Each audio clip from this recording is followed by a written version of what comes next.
Neurociencia, neuroarte es el tema que vamos a abordar hoy con el neuropsicólogo Javier Tirapu. ¿Cómo se configura en el cerebro o qué pasa realmente en el cerebro para que podamos ser capaces, por ejemplo, de admirar la belleza, el arte? Ese es el punto de partida. Javier Tirapu, ¿qué tal estás? Bienvenido. Buenas tardes. Gracias por acompañarnos, Javier. Gracias. Bueno, durante mucho tiempo, desde luego, desarrollamos una sección que consideramos muy interesante, Mensana, con Javier Tirapu, y tenemos la oportunidad de nuevo de contar con él, algo que nos agrada muchísimo al equipo. Bueno, ¿cómo se estructura el cerebro? ¿Qué dice el cerebro? ¿Cómo funciona esa capacidad que tenemos de sentir la belleza, de ver el arte, de contemplar las diferentes disciplinas estéticas? ¿Qué nos pasa? Sí, bueno, lo primero que tendríamos que plantear es la irrupción del estudio del cerebro relacionado con todo lo que es inherentemente humano y que además refleja la especificidad Sí. ¿no? del ser humano como tal y que nos hace humanos. Y realmente ahora lo que estamos estudiando es todo aquello que nos diferencia de otras especies y que nos hace humanos. Y una de las cosas que estamos estudiando es el arte, ¿no? Realmente, como muy bien dices, cómo el cerebro percibe la belleza. Aunque el arte puede ser algo más que todo esto, ¿no? Cómo percibe la belleza. Sabemos algunas cosas del arte, por ejemplo, podríamos decir que el arte, algunas propiedades del arte, por decirlo de alguna manera, que es así como la neurociencia estudia las cosas, ¿no? Primero, el arte es universal, es decir, en todas las culturas existe arte. Segundo, el arte es humano y parece que en otras especies no producen obras artísticas. Por otro lado, el arte es subjetivo y objetivo. ¿Qué queremos decir con esto? Que lo que a uno le gusta a otro no puede no gustarle, y a lo que a uno le parece bello a otro no puede parecerlo.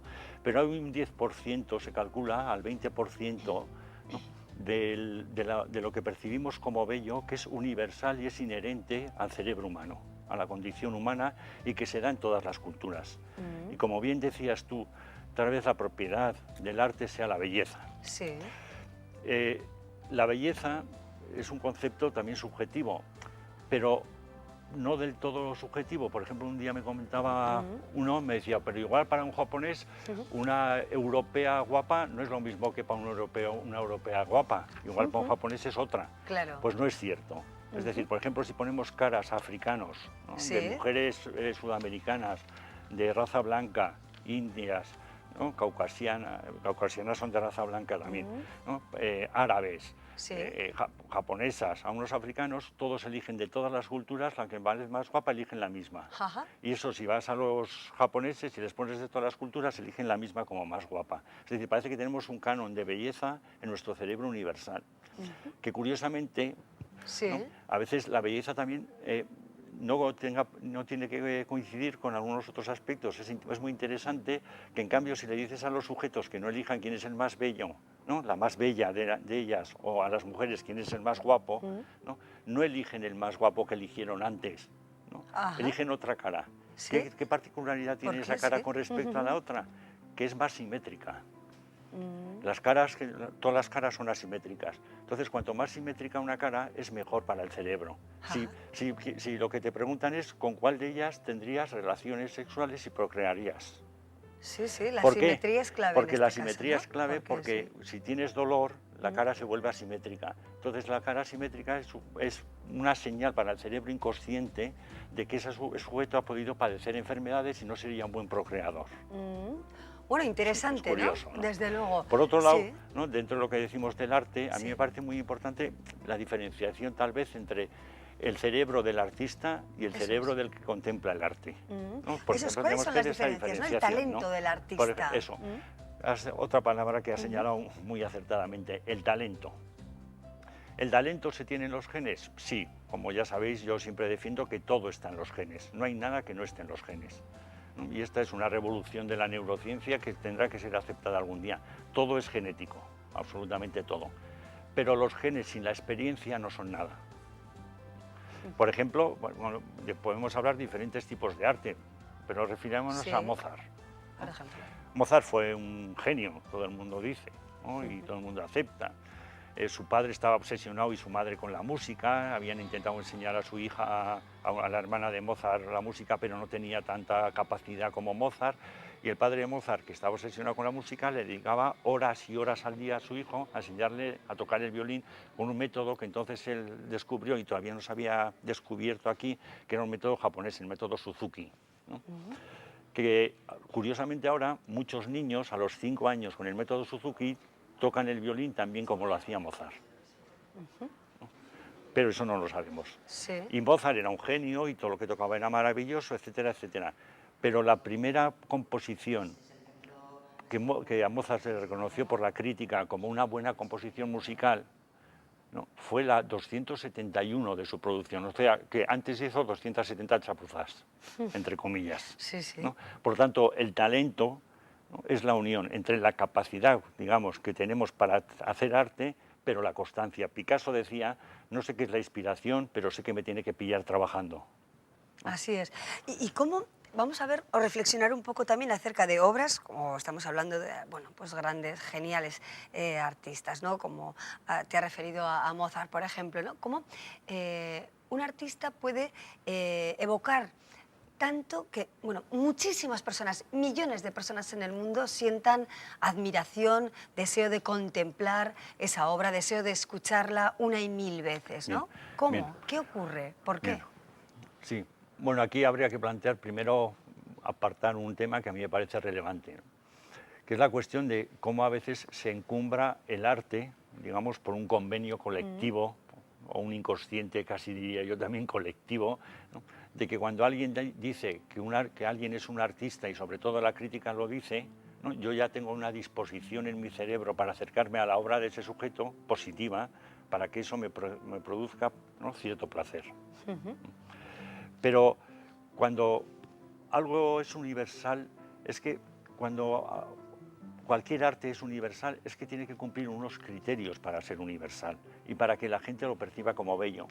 Aunque me interesa también plantear otra cuestión. No solo el arte provoca, ¿no?, placer, que es importante. Yo creo que esa es la idea que tenemos, ¿no?, la belleza y el placer.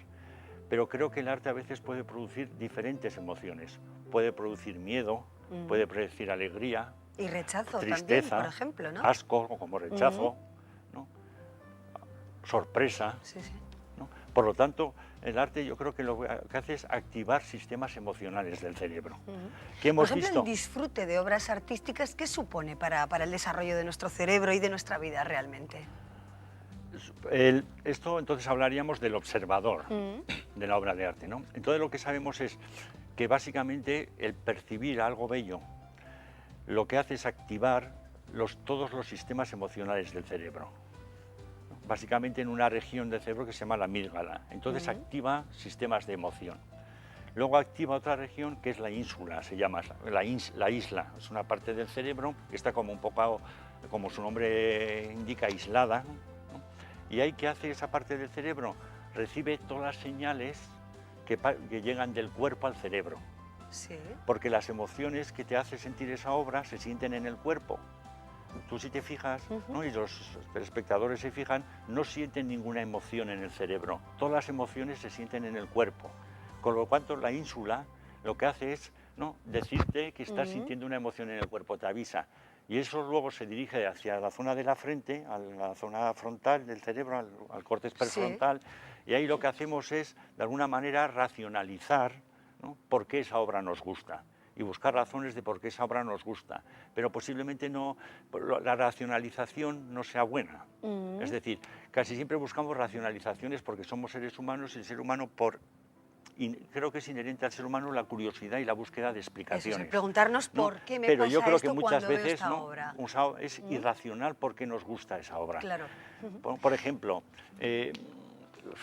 por decir algo curioso que cuenta un neurólogo estadounidense muy famoso, Ramachandran, que es de origen indio, y él tiene una visión pero es un neurólogo de muchísimo prestigio, buenísimo, y que ha publicado grandísimos libros, ¿no? Él dice, ¿no?, que los pájaros, ¿no?, un tipo de pájaros determinados, ¿no?, en cuanto se abre el cascarón, en cuanto ven 2 puntos rojos en el pico que son el pico de su madre, se ponen a picotear y sienten un gran placer. Pero tú les pones un pico sin la madre, ¿no?, con 2 puntos rojos y picotean y sienten el mismo placer.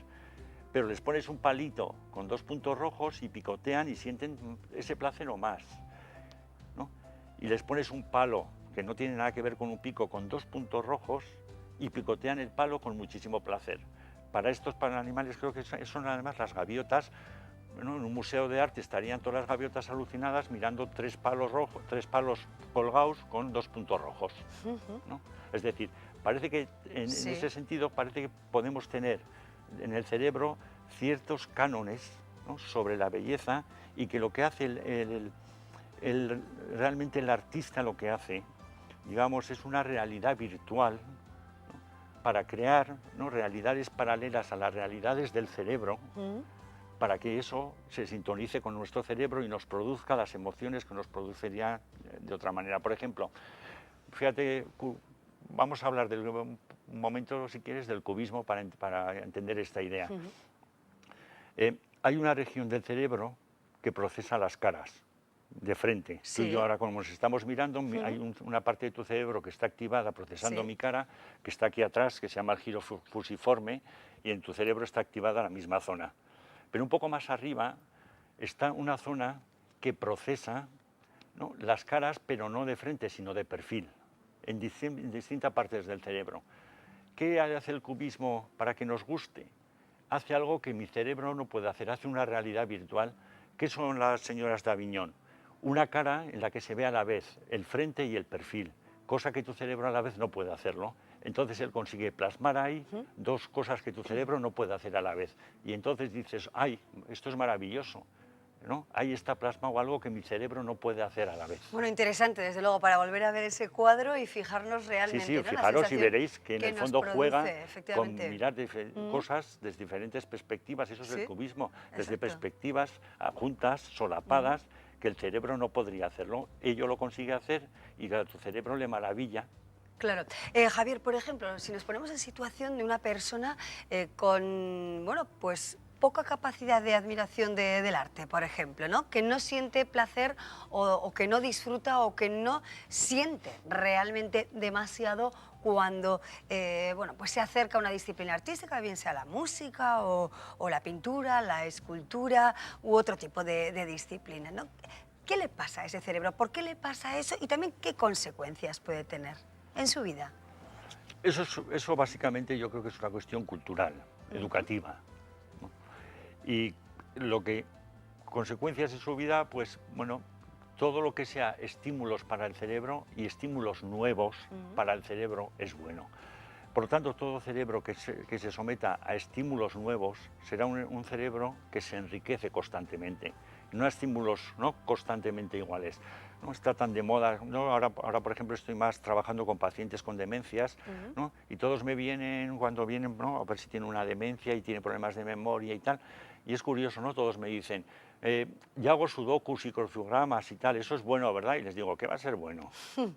Eso al cerebro no le importan mucho los sudokus. Les desconcertarás. Les desconcierta un poco, sí. Sí. Les digo, mire, usted lo que tiene que hacer es pasear todos los días media hora, que estimula mucho más todo el cerebro que hacer sudokus, relacionarse con otros seres humanos, que estimula más al cerebro que hacer sudokus, y viajar y ver cosas que no haya visto nunca.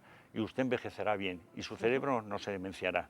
Pero si está todo el día haciendo sudokus, al cerebro, ¿sabes hasta cuándo le vale al cerebro hacer sudokus? Hasta cuando sabe cómo se hacen los sudokus. Y a partir de eso, digamos que el cerebro pasa, no le interesa el tema, en absoluto. Bueno, pues con esta reflexión final nos vamos a quedar, ¿no?, para mantener nuestro cerebro activo, vivo, y sano, ¿no?, durante muchos años. Tengamos en cuenta ese ejercicio físico moderado, ¿verdad?, ese paseo Siempre. diario. Y cada vez más todas las investigaciones nuevas acababan de publicarse ayer, un artículo que 15 minutos al día de trabajo aeróbico, es decir, andar, nadar o andar en bici, mejora en las personas mayores solo un cuarto de hora, en 2 semanas ya el 10% del funcionamiento de la memoria. Tomamos buena nota, ¿eh? Y la relación con los demás, importantísima. Y la relación con los demás, porque el ser humano se estimula relacionándose con otros seres humanos. La soledad es antinatural para el ser humano. Perfecto. Javier Tirapu, neuropsicólogo, estará con nosotros una vez al mes al menos explicándonos, ¿no?, cómo funciona nuestro cerebro. Javier, un placer como siempre, gracias. Encantado. Hasta pronto. Bueno, y esta noche les proponemos un programa que nos lleva al campo navarro, el programa que presenta nuestro compañero Carlos Merino, todo un equipo detrás de nuestro Agronavarra. Esto es tan solo un avance de lo que veremos por la noche. Adelante. Está casi todo maduro ya y aquí hay que venir ya a cosechar. ¿Ves? Hay poquito verde, está casi todo maduro.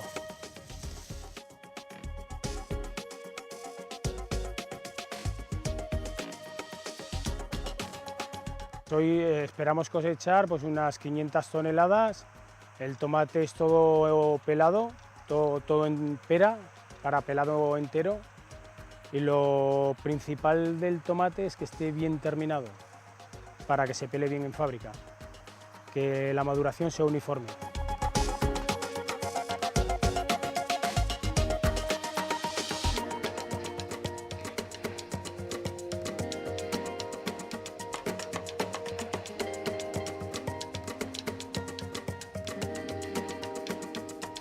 El tomate llega a nuestras instalaciones en estas bañeras metálicas y lo primero que se hace pues, es pesarlo, recepcionarlo e identificarlo acorde al sistema de trazabilidad que tenemos establecido aquí en la empresa.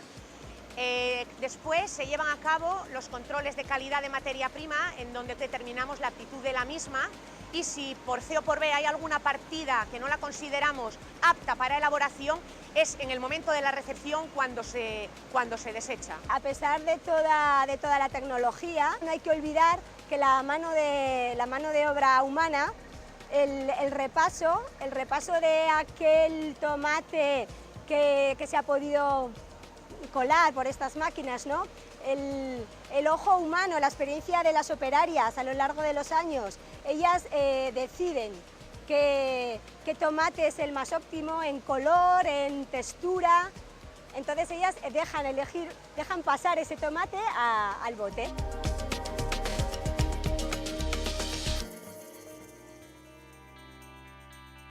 Bueno, ahí lo tenemos, el Agronavarra esta noche, ya ven, que vamos a disfrutar sin duda de todo lo que nos propone nuestro equipo, que va de campo en campo, de punta a punta de Navarra, buscando buenas historias en torno a la tierra, al sector primario principalmente. Bueno, y ahora ajedrez, ¿qué les parece? Javier Tirapu nos hablaba de cómo tener el cerebro activo, pues seguramente también la práctica del ajedrez facilitará o favorecerá, ¿no?, el desarrollo de nuestro cerebro, al menos la actividad de nuestro cerebro. Bueno, primer torneo de ajedrez en el mercado del segundo ensanche. Tenemos 4 invitados. Javier Vergara, ¿qué tal estás, Javier? Buenas tardes. Comerciante del mercado del segundo ensanche, ¿verdad? Sí. ¿Cómo estamos? Pues bien, aquí con los chiquillos, a animarles a jugar la partidita. Claro que sí. Bueno, ahora nos vais a contar en qué ha consistido, cómo habéis organizado todo esto, en lo que tiene mucho que decir y que contar Miquel Razkin. ¿Qué tal, Miquel? Hola, bienvenido. buenas tardes. Bueno, formas parte, uno de los responsables del club de ajedrez,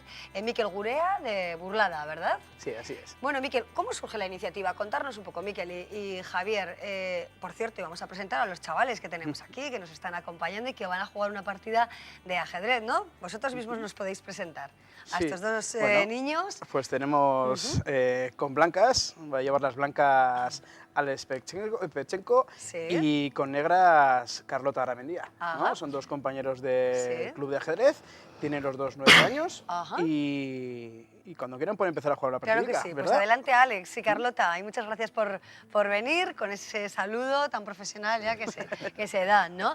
Bueno, ¿cómo surge la iniciativa, Javier? ¿Por qué os Pues, decidís los comerciantes del ensanche por esta disciplina? Hombre, nosotros desde el mercado siempre hemos fomentado los productos de la tierra Sí. y tal, el deporte navarro y tal, y siempre, bueno, pues hemos llevado siempre muchos invitados de Osasuna, de Anaitasuna, Sí. fútbol, balonmano, a deportes más mayoritarios y tal. Y bueno, pues últimamente les comenté a los compañeros de la Junta de por qué no tirar por un deporte, digamos, menos Sí. conocido y tal, pero que lleva mucha gente a verlos también. Entonces, bueno, pues como precisamente decidimos. por eso, ¿no? Por no Sí, ser igual sí. tan una disciplina o un juego, ¿no?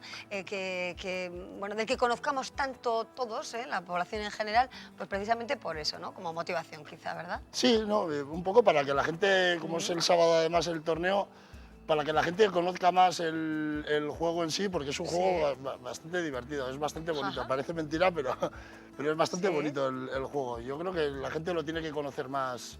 Claro. Bueno, el torneo es el sábado 25 de octubre, vamos a dar esos datos, en el Mercado del Segundo Ensanche, en la calle Amaya, número 15 de Pamplona, por si alguien quiere venir de fuera de Pamplona y no ha estado nunca, que lo dudo, ¿verdad?, en este mercado. Bueno, ¿quién puede participar en el torneo, Miquel?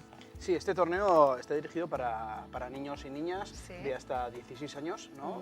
Mayoritariamente los que más participan son los niños de 8, 10, 12 años, ¿no? Y es una forma no solo de abrir el ajedrez, ¿no?, afuera de lo que es el entorno escolar, Sí. el entorno de los clubes, sino también, como ha dicho Javi, de abrir también el mercado, ¿no?, a otras actividades, otras dinámicas, Claro. ¿no?, y que ambos espacios se conozcan. Claro. ¿Qué sistema de juego se va a emplear? Sí, van a Explicarnos un ser poco. en total 5 partidas, cada una de 15 minutos Sí. a bandera. Cada niño tendrá en su reloj, en cada partida, 15 minutos.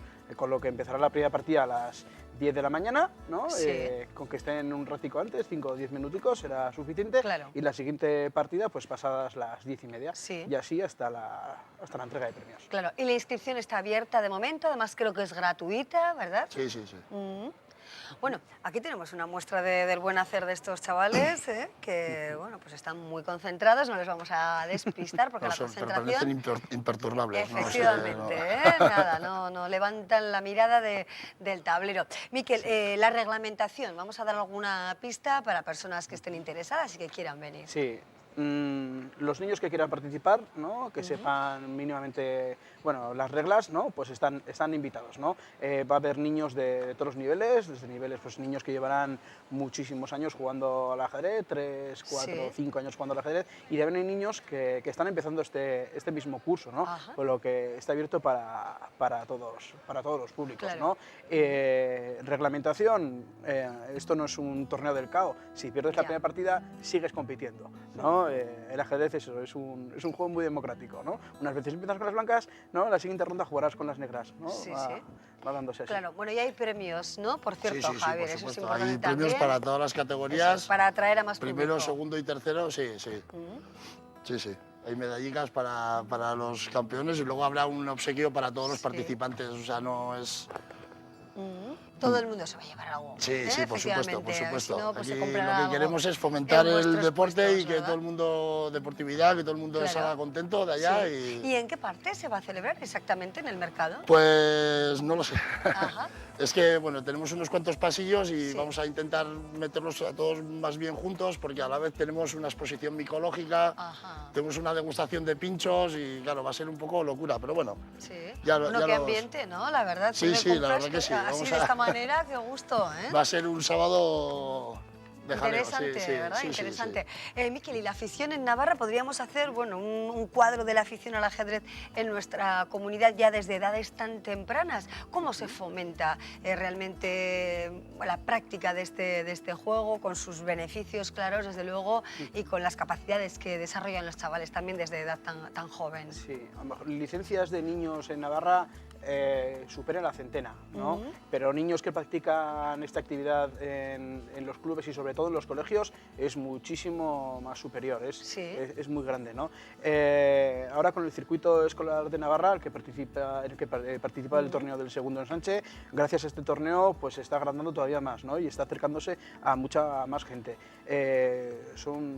Yo ya no hablaría del ajedrez como un deporte minoritario, ¿no? Es mucho más que eso, ¿no? No solo de jugar al ajedrez, sino también lo que significa la propia competición, la propia didáctica, lo que se aprende ganando, perdiendo, esta forma de saber Sí. desarrollar el deporte, ¿no? Y todo, como has dicho, los grandes beneficios que tiene, ¿no? A la hora del tema de la concentración, el análisis, ¿no? Y que ahora, por ejemplo, en los colegios se está intentando que que se introduzca, Que ¿no? se Incluso como introduzca. asignatura. Exacto. Bueno, aquí tenemos a nuestros jugadores.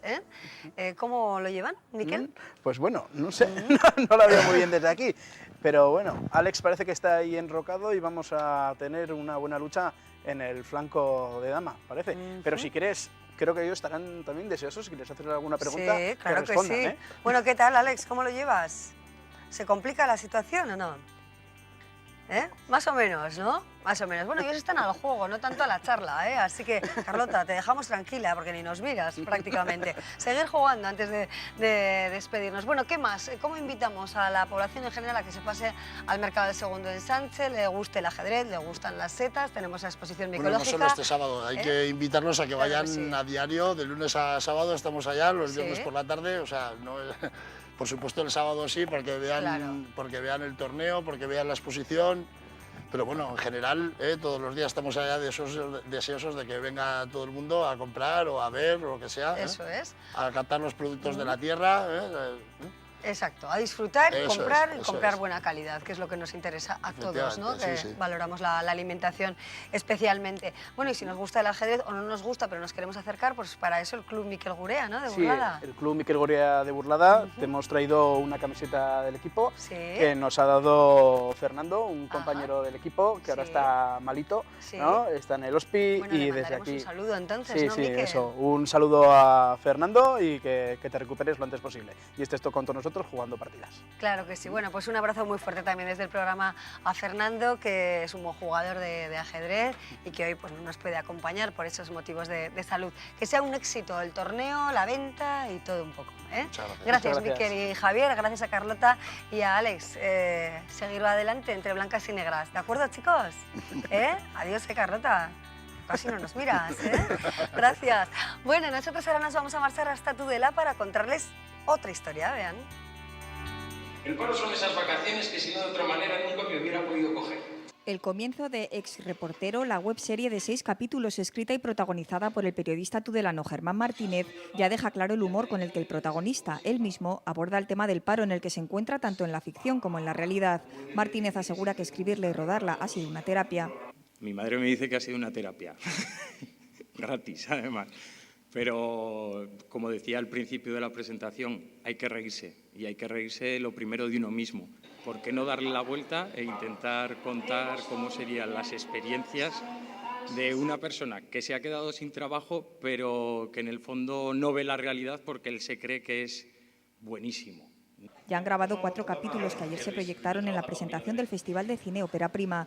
Rodados íntegramente en Tudela, han participado desinteresadamente más de 30 vecinos, entre actores y técnicos, junto al actor pamplonés Imanol Reta. El director Julio Mazarico se mostraba satisfecho del resultado. Por supuesto que la naturalidad la busco, o sea, está clarísimo, porque el cine creo que es eso, ¿no?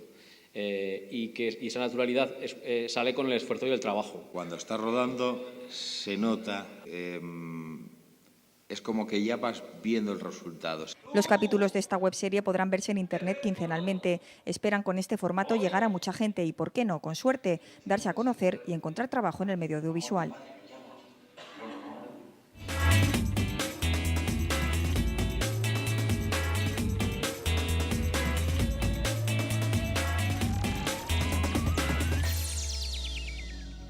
Bueno, nuestro espacio dedicado a la arquitectura y al urbanismo, un espacio que, como saben, hacemos posible con la colaboración del Colegio de Arquitectos Vasco Navarro. Hoy tenemos la oportunidad de charlar con Clara Eslava, ella es arquitecta y pedagoga, por tanto hablaremos de cómo se entremezclan y la unidad que deben tener, si la deben tener, la arquitectura y la pedagogía, la educación.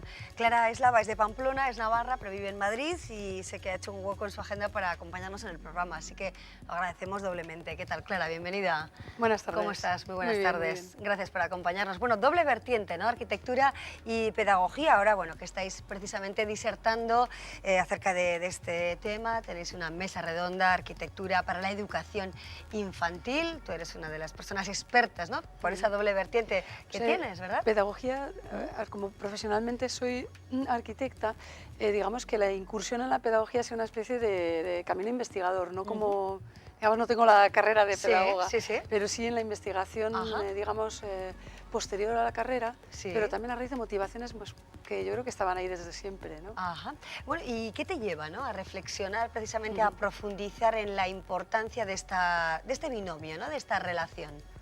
Efectivamente, yo creo que hay una raíz muy común y que está en todos, ¿no?, que sería la vivencia del espacio en la infancia, ¿no?, la experiencia y los recuerdos y aquello que hemos vivido desde el hogar hasta los lugares de juego, hasta no sé, la experiencia emocionante del escondite y de ser descubierto que todos tenemos de niños, cuando de repente a través de los estudios de arquitectura redescubres que tú estás jugando con cosas que de alguna manera intervienen con eso mismo de otra forma, ¿no?, y con la carga técnica y que, bueno, o sea, arrastrando todo un bagaje profesional, pero que de alguna manera estás poniendo cosas que van a conformar ámbitos que van a ser también vividos por un niño y que tú también los has experimentado, ¿no? Y ahí se vuelve a conectar, ¿no? Claro, la mesa blanca es enorme. Te he escuchado en una conferencia en la que hacías alusión a ese comentario, ¿no?, Sí, de un niño en el mundo, por ejemplo, ¿no? ¿Qué queremos decir, ¿no?, con esto de la mesa blanca es enorme, la más enorme del mundo? Esa percepción que puede tener un niño de su mesa en el colegio, en la escuela. Es un precioso fragmento, la mesa blanca es enorme, que es una cita de Alvar Aalto, que es uno de los grandes arquitectos finlandeses, precisamente con la exposición que traemos ahora, o que tenemos la suerte de que esté en Pamplona, ¿no?, o en Navarra. Es, digamos, el arquitecto finlandés que acuña la modernidad y toda una visión humanizada de lo moderno, digamos, de la visión nórdica en la que se matizan esos aspectos, ¿no?, de ecología, de materiales, de naturaleza, de cercanía, incluso de artesanía a veces, ¿no?, de contacto con las cosas. Y entonces él escribe un recuerdo de infancia en el que jugaba debajo de la mesa donde su padre, que era topógrafo, dibujaban con los útiles antiguos, claro, que serían hoy día, grandes mapas de los acantilados y del territorio finlandés, que además es complejísimo de representar, ¿no? Entonces, realmente era una mesa enorme, pero él la convierte en metáfora de la creatividad. Y de la creatividad en la infancia, ¿no? Sí, sí. ¿Cómo se deben configurar los espacios en una escuela? Estamos viendo imágenes de obras con el sello de arquitectos navarros, del Colegio de Arquitectos Vasco Navarro. Vamos a hablar un poco de los diferentes espacios dentro de un centro educativo, de una escuela como la que estamos viendo, por ejemplo. Pues yo creo que la escuela que estamos viendo es uno de los resultados de un proceso largo que arranca.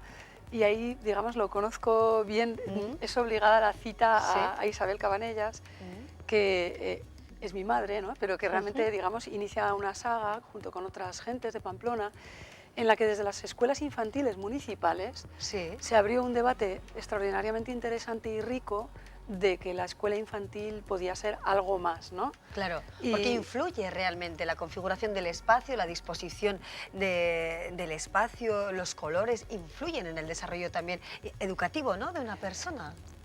De hecho, ¿no?, cuando se empezó esta investigación o estas primeras prospecciones, desde Pamplona se miró a Italia en la experiencia interesantísima de Reggio Emilia, que fue una experiencia que arrancó posteriormente de la Segunda Guerra Mundial, como una experiencia reconstructora, y allá lo acuñan en la frase de el espacio o el ámbito educativo es el tercer educador. Y ojo, dicen el tercero, porque previamente además apuestan por una pareja educativa, en el sentido de que los niños tengan siempre una especie de dos tutores, dos maestros, dos pedagogos de referencia, ¿no? Eso implica ya establecer el diálogo y la dialéctica dentro del aula también. Claro. ¿No? Sí, sí, ¿cómo podría influir? ¿O de qué serías partidaria también como arquitecta, ¿no? ¿Cuál es tu idea, por ejemplo, de escuela? No vamos a hablar de escuela perfecta, pero quizá teniendo en cuenta, bueno, unos trazos fundamentales, unas claves, unos pilares de lo que puede ser esa mejor combinación, ¿no?, entre la arquitectura, la educación, la pedagogía. ¿Qué sería para ti lo más reseñable, lo mejor? Pues yo diría dos o tres cosas, no se puede, creo, sintetizar en una única, ¿no? Digamos que una escuela va a ser siempre el reflejo de una sociedad en un momento dado, en el caso positivo de que lo sea, incluso porque desgraciadamente muchas de las escuelas que hay todavía serían el reflejo de algo pretérito, que eso sí que yo creo que hay que hacer esa crítica, ¿no? Es decir, la escuela excesivamente sistemática, que constriñe y rígida, sería el reflejo de algo que yo creo que ya no es. Bien, entonces durante unos años un buen modelo que pudiéramos considerar ideal ha sido las escuelas que se han propuesto efectivamente en Italia, en Reggio Emilia, que han generado un ideal que actualmente está llegando, y de hecho ha llegado a Pamplona, y yo creo que a Navarra, y yo creo que la gran calidad de lo que tenemos aquí, y vengo de Madrid y he de decir que estoy orgullosa de lo que hay aquí en este sentido, en el de los espacios educativos, pues debe mucho a Italia, pero no creo que se puedan importar modelos pensando que van a quedar tal cual. Yo creo que debemos repensar que aunque tenemos esto que está muy bien, pues digamos que un espacio de encuentro llamado plaza interior en una escuela es vital, pero no podemos convertirlo en un modelo rígido que tampoco nos impida seguir buscando cuál es el de hoy. Y el de hoy yo creo que implicaría un diálogo con la ciudad y con el entorno natural y con la ecología muy intenso. Todo muy relacionado, ¿no? Sí, digamos una actitud relacional, sería la palabra, efectivamente, ¿no? Hacia lo urbano, hacia lo social, hacia lo ecológico. Claro, en ese sentido la mirada nos lleva a Finlandia. Bueno, el colegio desde luego tiene esa exposición maravillosa que hemos comentado en otras jornadas aquí en el programa, ¿no? ¿Qué destacarías, ¿no?, de esa arquitectura finlandesa en el ámbito educativo? ¿Por qué destaca respecto Precisamente a otras, en la imagen ¿no? que estamos viendo ahora aparece el encuentro de varias piezas, ¿no? Se veían que confluyen en algo, ¿no?, donde se intersectan, ¿no? Esa idea de haber creado un espacio social con la escuela, que yo creo que responde a una actitud que acompaña a todo el diseño finlandés, que de hecho nos acompaña, pues no sé, en la vida cotidiana ha tenido mucha permeabilidad, ¿no? Que es democrático, es social, es cercano y de alguna manera ha contemplado al niño como el centro desde el cual proyecta sus edificios. Es decir, que no hay una escuela finlandesa de las que estamos viendo que produzca la sensación de un sistema en el cual después metemos al niño como si fuera una especie de piecita en un cajón. Sí. Sino que parece que todos ellos provocan algo para que luego los niños se encuentren y de ahí surja el aprendizaje, ¿no? Bueno, interesante desde luego, ¿no?, el punto de vista sobre el que vais a disertar próximamente. Y aquí hemos tenido, bueno, la suerte de tener un avance, ¿no?, con Clara Eslava Cabanellas. Muchísimas gracias, Clara, gracias por acompañarnos. A vosotros, muchísimas gracias. Ha sido un placer, la verdad, y que sea un éxito también la mesa redonda en la que vas a participar. Muchísimas gracias. Gracias. Bueno, y gracias al colegio y a todo su equipo que hace posible también, con su colaboración, sin duda, este programa, esta parte importante, ¿no?, del programa. Muchísimas gracias. Lo dicho, nosotros seguimos adelante y en el tramo final de nuestro magazine nos espera Ricardo Beitia, que nos cuenta las noticias del día. Adelante, Ricardo. ¿Qué tal, Amaya? ¿Cómo estás? Muy buenas tardes. Es el presupuesto de la legislatura para Navarra, se ha presentado hoy y va a ser casi seguro rechazado por la oposición. Sube algo más de un 1% respecto al del pasado año. El gasto social supone casi más de la mitad, pero el Ejecutivo no tiene casi ninguna confianza en que las grandes cifras cuenten con apoyos en el Parlamento.